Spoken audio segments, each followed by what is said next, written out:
इस कार्यक्रम के पुण्यार्जक हैं स्वर्गीय माताजी श्रीमती मनोरमा जैन, श्री संतोष कुमार जैन, श्रीमती निर्मला जैन, भ्रातृ एवं भ्रातृवधू श्री प्रदीप जैन, श्रीमती प्रीति जैन, पुत्र एवं पुत्रवधू लकी जैन, शिवानी जैन, पौत्र अनिकेत जैन, पौत्री अवनी जैन, पुत्र यश बिट्टू, पुत्री दामाद पिंकी जैन, विकास जैन, दोहित्र देवांश जैन, पुत्री एवं दामाद रिंकी जैन, जय जैन, दोहित्र अरिहंत जैन, खुशी जैन, फर्म संतोष जैन केटरर्स, सागर मध्य प्रदेश।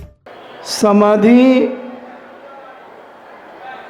हो तो जाती है, मगर जैसी समाधि होना चाहिए वैसी समाधियां उंगली पर गिनने वाले त्यागी व्रती साधु संतों की हुआ करती है। हम भी समाधि लेने का भाव बना करके रखें, मगर भाव ये बनाएं कि जो उंगली पर गिनने वाले साधु संत हैं, त्यागी व्रती हैं, उनके अनुसार ही हम अपनी समाधि लेकर के जीवन का अंत करें, तभी तो समाधि लेने की सार्थकता है।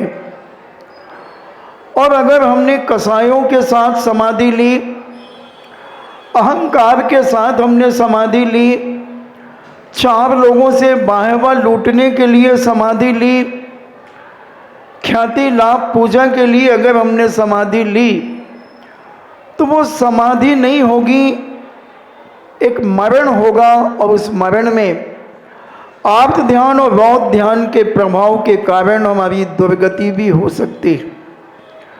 हम भवनतक में जन्म ले सकते हैं, व्यंतर आदि में जन्म हो सकता है, जोशी विमानों में जन्म ले सकते हैं। हम चाहते हैं कि हम वैमानिक देवों में जन्म लें। हमारी समाधि आगम के अनुसार जो समाधि की बात जैनाचार्यों ने कही, पूज्य शिव कोटि महाराज ने, पूज्य समन भद्र महाराज ने अपने रत्न कंडक श्रावकाचार के अंदर जो संलेखना समाधि लेने की जो विधि कही, अगर उस विधि को हम अपने जीवन में अपनाते हैं तो बंधु ऐसा नहीं है कि हम समाधि न ले सकें। इसलिए प्रत्येक श्रावक श्राविकाओं को कम से कम रत्न कंडक श्रावकाचार का स्वाध्याय जरूर करना चाहिए। कहाँ भी है कि कुछ पढ़ो या ना पढ़ो, मगर गुरु मुख के द्वारा, गुरु मुख से रत्न कंडक श्रावकाचार जरूर पढ़ना चाहिए, क्योंकि वह जो व्रती बनने के जो उसमें टिप्स दिए हुए हैं, जो लक्षण दिए हुए हैं, जो तरीका दिया हुआ है, पूरा सम्यक दर्शन से लेकर के सम्यक ज्ञान के साथ साथ 11 प्रतिमाओं का वर्णन, समाधि का वर्णन बहुत सुंदर ढंग से दिया गया है। और भी हम विशिष्टता के ज्ञान को प्राप्त करना चाहते हैं तो श्री भगवती आराधना, मरण कंडिका, अमृता सीति और भी ग्रंथों में समाधि की चर्चा आई हुई है। तो हम अपने जीवन में समाधि की भावना बनाएं, मगर उस भावना बनाने के पहले अपने मन में शांति कैसे हो। क्रोध में, अहंकार में समाधि अगर ले ली, लड़ाई झगड़े करके अगर समाधि ले ली, तो वो समाधि बिगड़ जाएगी। और बिगड़ गई समाधि तो व्यंतर आदि की पर्याय में अगर चले गए तो समाधि कराने वाले को भी परेशानी हो सकती है, करने वाले को भी हो सकती है, और उसके समर्थन करने वालों को भी हो सकती है। इसलिए समाधि के सारे लक्षण, मरण के सारे लक्षण देख करके वह निर्व्यापिकाचार समाधि देते हैं। हमने शायद एक बार कहा होगा कि एक दादी माँ ने अपनी मन की इच्छा के अनुसार उपवास करना शुरू कर दिए। 1984 की बात है। पूज्य आचार्य विद्यासागर जी महाराज पिसनारी की मड़िया में चातुर्मास कर रहे थे और एक दादी माँ छपारा की रहने वाली थी। 100-125 किलोमीटर जबलपुर से वह स्थान पड़ता था और उन्होंने अपने मन से समाधि ले ली। 2-3 उपास कर लिए। ब्राह्मणी विद्या आश्रम की बहनें उनकी सेवा में लग गई और समय समय पर पूज्य आचार्य महाराज के और जो संगस्थ मुनि और एलक, उस समय मात्र 4 एलक जी थे और 9 या 10 मुनिराज थे और एक पूज्य आचार्य श्री थे। सभी के दर्शन कराया करती थी। 4 महीने उनकी गजब सेवा हुई, खूब सेवा हुई। और दीपावली के बाद वो रोटी मांगने लगी। पानी तक आ गई। पानी जो हमने विधि पहले बताई थी, समाधि किस प्रकार से ली जाती है, छाछ आदि को, लौकी का पानी, गर्म पानी आदि सारी विधि बताई थी, वो सारा क्रम से चला। और क्रम से चलने के बाद जब वो कहती मुझे तो भूख लग रही है, आचार्य श्री ने कहा देखो मैंने पहले ही कहा था अभी तुम्हारे समाधि के कोई लक्षण नहीं है, तुम्हें तो कोई ऐसी अपच की बीमारी हो गई थी, आंतों में मल जम गया था और जो तुमने कल्प किए अन्न का त्याग करके जो लौकी का पानी, गर्म पानी आदि आदि जो विधि से, उससे तुम्हारा पेट साफ हो गया। अब जब पेट साफ हो जाएगा तो भूख तो लगेगी और फिर तो दादी माँ भूख भूख, आचार्य श्री ने कहा कराओ इनको भोजन। और उसके बाद वो लगभग 12 या 15 साल तक और जीवित रही। मैं जानता हूं, मैंने देखा है उनको। बहुत सारी आरिकाएं ब्रह्मचारिणियां भी जानती होंगी। तो समाधि लेने के पहले किसी योग्य ज्ञानी पुरुष, विज्ञ पुरुष के चरणों में जाकर के उनसे निर्देश लेना चाहिए, समझना चाहिए और अपने परिणामों को इतना निर्मल, इतना पवित्र और हल्का बना लेना चाहिए कि कैसी भी परेशानी हमारे जीवन में आ जाए तो हमें सूनेपन का एहसास ना हो, सबके प्रति प्रेम और वात्सल्य उमड़ रहा हो। ऐसी भावना के साथ में वह छपक समाधि की तैयारी करे, क्रोध में नहीं, कसायों में नहीं कि बेटों ने उपेक्षा कर दी, बहुओं ने उपेक्षा कर दी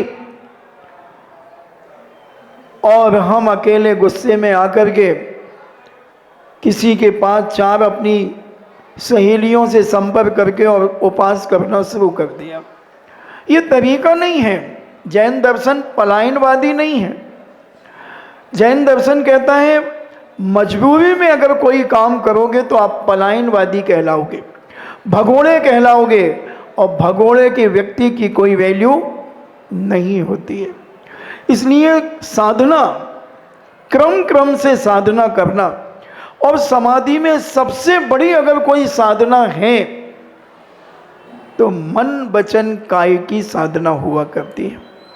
मन को इतना पवित्र करके रखें, मन को इतना सरल बना लें कि हमें कितनी प्रकार की परेशानियां उत्पन्न हों और हम उत्तेजित ना हो, उत्तेजित ना हो, किसी प्रकार की कसाई हमारे अंदर जागृत ना हो।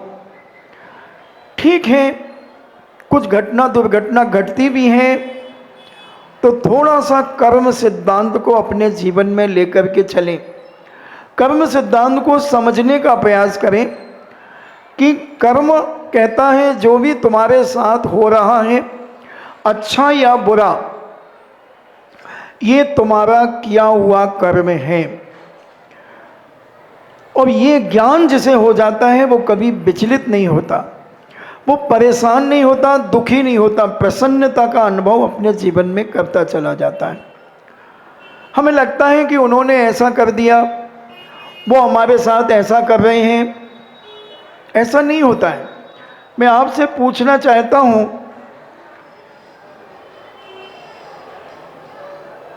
एक ये पेन है और इस पंडाल के अंदर मात्र एक व्यक्ति था और हमने ये पेन उसे दिया और कहा कि अभी 1 घंटे बाद तो मुझे वापस देना।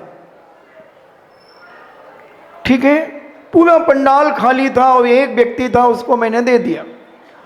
और 1 घंटे के बाद यहाँ 200-400 लोग इकट्ठे हो गए और वो व्यक्ति बड़ी स्टाइल में आया, ऐसे दिखाते हुए उसने मुझे ये पेन दे दिया। अब ये तुम जो लोग बैठे हैं वो क्या समझेंगे, ये पेन उस व्यक्ति ने मुझे दिया। मैं बहुत सरल कर रहा हूँ कर्म सिद्धांत को, इतनी सरलता से तुम्हें समझाने का प्रयास कर रहा हूँ। अब ये पेन देखने वालों का यही लग रहा है कि ये पेन उस व्यक्ति ने दिया, मगर ये पेन किसका था? ये पेन किसने उसे दिया था? मैंने। तो मेरे पास वापस आ गया। ये बहुत अच्छे से समझ में आ गया? पक्का? पक्का? अब आप इसको समझें। किसी से तुम्हारा झगड़ा, किसी ने तुम्हें बुरे शब्दों को कह दिया, तुम्हें बर्ताव अच्छा नहीं किया तुम्हारे साथ, और तुम्हें बड़ी फीलिंग हुई, बड़ा दुख हुआ, और तुमने 4 लोगों को कहा देखो भाई उनके लड़के ने मुझसे साथ बहुत गलत व्यवहार किया, मुझे बिल्कुल अच्छा नहीं लगा, मैं तो रुक गई, नहीं तो गुस्सा तो ऐसा आ रहा था कि उतार के सैंडल 4 दे दूं। अब नहीं पहनती सैंडलें, अब तो पनैया पहनती हैं। तो ऐसा लगता था कि 4 दे दूं। तो मैं आपसे पूछना चाहता हूं, क्या उनका यह सोच 4 सैंडल देने का और अपशब्दों का प्रचार प्रसार करने का उचित था क्या? अगर जिसे ये पेन का उदाहरण समझ में आ गया है, वह व्यक्ति कभी किसी के साथ रिप्लाई नहीं करेगा, वह व्यक्ति कभी किसी के ऊपर दोषारोपण नहीं करेगा, और वह अगर ये करती हैं तो वो उन्हें कर्म सिद्धांत का ध्यान नहीं है कि आपने कभी उस व्यक्ति के साथ गलत व्यवहार किया होगा, अब शब्दों का प्रयोग किया होगा, इसलिए उसने वो संभाल करके रखे थे, और आप 10-5 साल बाद मिले तो उसने वो आपकी वस्तु वापस कर दी। अब आप खुशी खुशी लीजिए ना अपनी, जैसे मैंने पेन को खुशी खुशी वापस ले लिया। समझ में आ रहा है ना? अगर कुछ भी आपके साथ बुरा होता है, अगर ऐसे परिणाम अगर आप अपने बना लेते हैं, तो हम बहुत सारे नए कर्मों से बच सकते हैं बंधुओं। और एक दूसरा उदाहरण देकर के समझाऊं। आपके पास बहुत अच्छी अच्छी साड़ियां हैं और आपकी सहेली किसी फंक्शन में जाने वाली है और आप बहुत बेस्ट फ्रेंड हैं उसके। उसने कहा कि यार मुझे बॉम्बे जाना है, मेरी चाची की लड़की की शादी है। अब बॉम्बे में तो उनके यहाँ तो बहुत सारे लोग आने वाले हैं, बड़े बड़े लोग। हाँ हाँ, चिंता क्यों करती है, बोल क्या बात है, तू अपनी 5 साड़ी दे देना। अरे 5 क्या, तू 10 ले जा।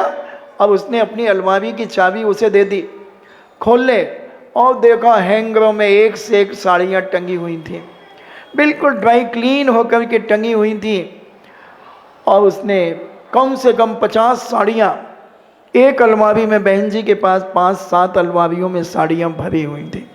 हाँ, कोई बड़ी बात नहीं है, आज की महिलाओं के पास 100 साड़ियाँ तो यूं रहती हैं, यूं। अभी बताता हूँ इस प्रसंग को बता करके कि कितनी साड़ियाँ तक हो सकती हैं एक महिला के पास। और उन्होंने उसमें से 4-5 अलमारियों में से 5-6 साड़ियाँ निकाल ली और बढ़िया उनको कवर करके एक अपनी अटैची में रखा, और फ्लाइट में, भोपाल से फ्लाइट ली और बॉम्बे चली गई। क्योंकि अब बड़े घर में शादी थी तो फ्लाइट से जाना ही पड़ेगा, क्योंकि वहाँ गेस्ट आपको कार से लेने आएंगे, स्टैंडर्ड तो दिखाना ही पड़ेगा। वैसे तो इधर तो पैदल ही घूमते हैं हम सब जगह। कोई कहता ऑटो कर लो, भाई 20-25 रुपया को दे, हम तो नहीं दे फालतू पैसा ऐसे, हम तो पैदल ही घूम आओ।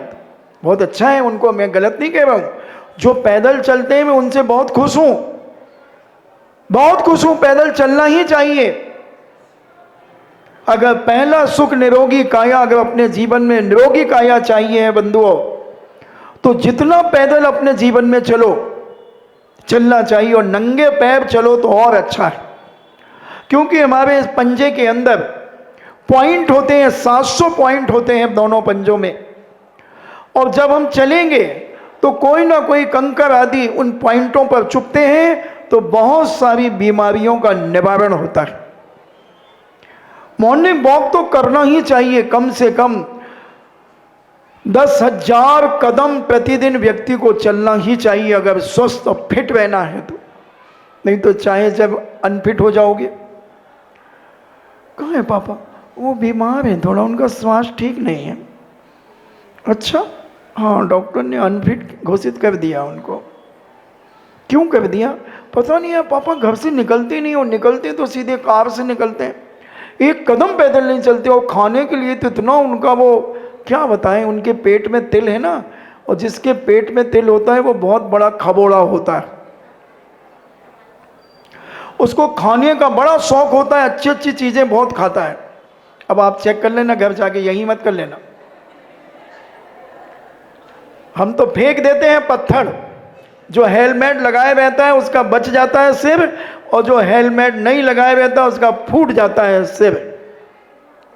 खबोड़े होते हैं, आप चेक कर लेना, मैं तो चेक कर चुका। तो कुछ लोग सिर भी हिला रहे हैं कि महाराज जी आप बिल्कुल ठीक कह रहे हैं। तो साड़ियां बहन जी ले गई, फ्लाइट से पहुंची एयरपोर्ट पर, शांता हवाई कुंजे पर उनकी, बॉम्बे में सब शांता हवाई कुंज हवाई अड्डा है ना, क्योंकि मैं बहुत 40 साल पहले गया था, तो मुझे याद आ गया कि शांता कुंज हवाई अड्डा है, बेटी स्टेशन भी है, और अब तो अलग ही है सब कुछ। तो वह बहन जी को गेस्ट के समझ करके लेने आ गए, और बड़े स्टैंडर्ड तरीके से वो सब गई, उन्होंने साड़ियाँ आड़ियाँ सब यूज़ करी, और लौट कर के 15 दिन के बाद जब वो आई तो उनकी ड्राई क्लीन करा करके आपकी साड़ी आपके घर देने आ गई। अब मैं आपसे पूछता हूँ कि वो साड़ियाँ आप खुशी खुशी लेंगे या अपशब्द का प्रयोग करके लेंगे, गुस्से में लेंगे, किस तरीके से लेंगे? साड़ी में कोई नुकसान नहीं हुआ है, बिल्कुल ड्राई क्लीन होकर के पेट्रोल से धुल करके, वो नालों से नहीं, क्योंकि आजकल धोबी लोग नालों के पानी से भी धोते हैं, और आप उन्हीं को बढ़िया प्रेस करके आपको दे देते हैं, और आप कहते हैं बिल्कुल धोबी के यहाँ से धुल करके आए, मगर वो बड़े बड़े नालों में धोए जाते हैं वो कपड़े। मैं धीरे धीरे एक चुकौटी भी बीच बीच में लेता रहता हूँ, जिसमें आप शिक्षा भी लेते रहें। इस कार्यक्रम के पुण्यार्जक थे स्वर्गीय माताजी श्रीमती मनोरमा जैन, श्री संतोष कुमार जैन, श्रीमती निर्मला जैन, भ्रातृ एवं भ्रातृवधू श्री प्रदीप जैन, श्रीमती प्रीति जैन, पुत्र एवं पुत्रवधू लकी जैन, शिवानी जैन, पौत्र अनिकेत जैन, पौत्री अवनी जैन, पुत्र यश बिट्टू, पुत्री दामाद पिंकी जैन विकास जैन, दोहित्र देवांश जैन, पुत्री एवं दामाद रिंकी जैन जय जैन, दोहित्र अरिहंत जैन खुशी जैन, फर्म संतोष जैन केटरर्स, सागर मध्य प्रदेश।